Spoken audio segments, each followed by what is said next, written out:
Big thank you again to both Chris Hine and Keith Pompey for their incredible insight on the Minnesota Timberwolves and the Philadelphia 76ers. These are two teams with championship aspirations this season, and it is going to be interesting to see what both of these teams are able to do once we tip things off here in a couple of weeks. Before we get out of here, would definitely love to get your thoughts on this topic. The team with the biggest question mark coming in to this season. Zach Lowe, when he was on ESPN in the NBA Today program, said that he believes that the Milwaukee Bucks are the team with the biggest question mark in the entire NBA, a team that wasn't able to find their footing last year, and he also believes that this is going to have to be a team that's going to have to find their footing quickly in an Eastern Conference that is getting better, and it's going to be that much harder for the Milwaukee Bucks to maneuver out of that East once you get to the tournament round and trying to get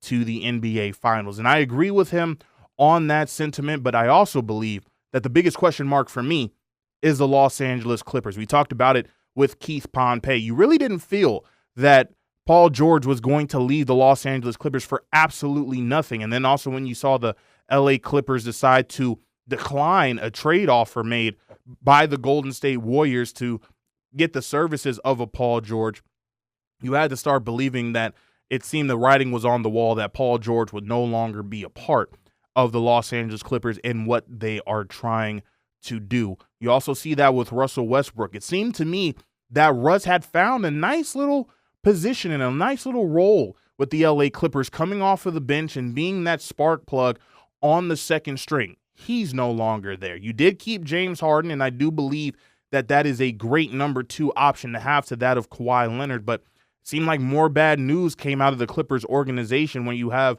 Kawhi Leonard going through yet another knee procedure. We don't know how long that is going to be before we see him on the floor, but the Clippers are optimistic that we will see him at some point early in the regular season for the LA Clippers. I think the loss of Russell Westbrook and that of Paul George, I think they're going to miss those two guys more than maybe they want to give off. Paul George was absolutely great when you saw Kawhi Leonard out.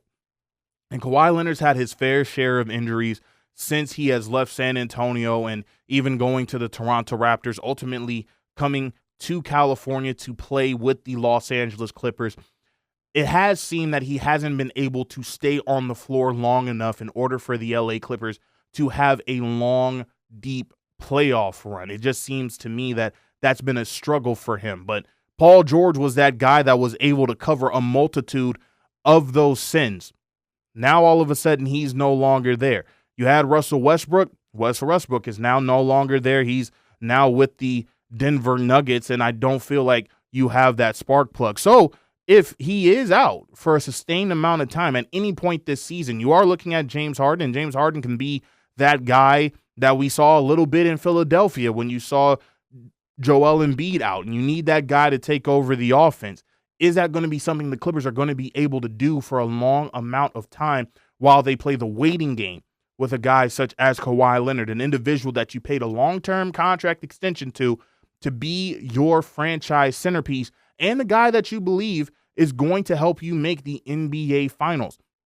Terrence Mann, I love him as a player. We don't know yet if he can be that secondary guy or that third guy for the Los Angeles Clippers. He's now going to be asked to be placed in a situation that he hasn't been asked to be in as of yet for this organization. Can he fill that role? How quickly can he fill that role of being the third option and at times the number two option? Now, you have a great coach in Tyronn Lue, who I feel is going to be a guy that's going to be able to get this team in the right formations in order for them to have a successful year. But I don't see this team being a top 4, top 5 seed within the Western Conference. I don't really see this team winning 50 games this season if Kawhi Leonard continues to have his injury troubles. Now, I'm not saying that this team isn't going to make the playoffs, but it does seem to me, as we heard last week when we talked to the Clippers insider about this team, it seems to me that this team is going to make the playoffs via the play-in, and that's going to be a far cry from grace from what we saw just this past season from the LA Clippers. They were a 50-win team.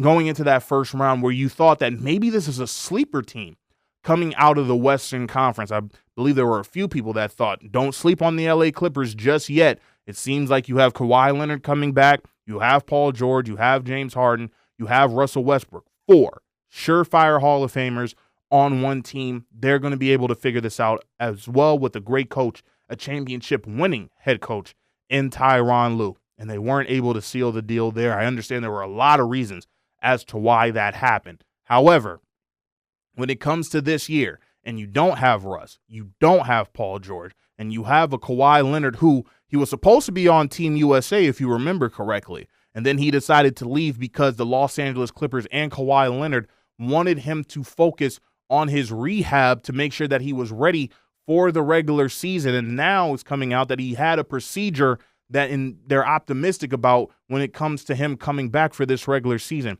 Could it be more of the same nightmares for the Los Angeles Clippers going into this year? Something that we're definitely going to have to wait and see. But they are my biggest question mark coming in to this regular season. Again, my thoughts.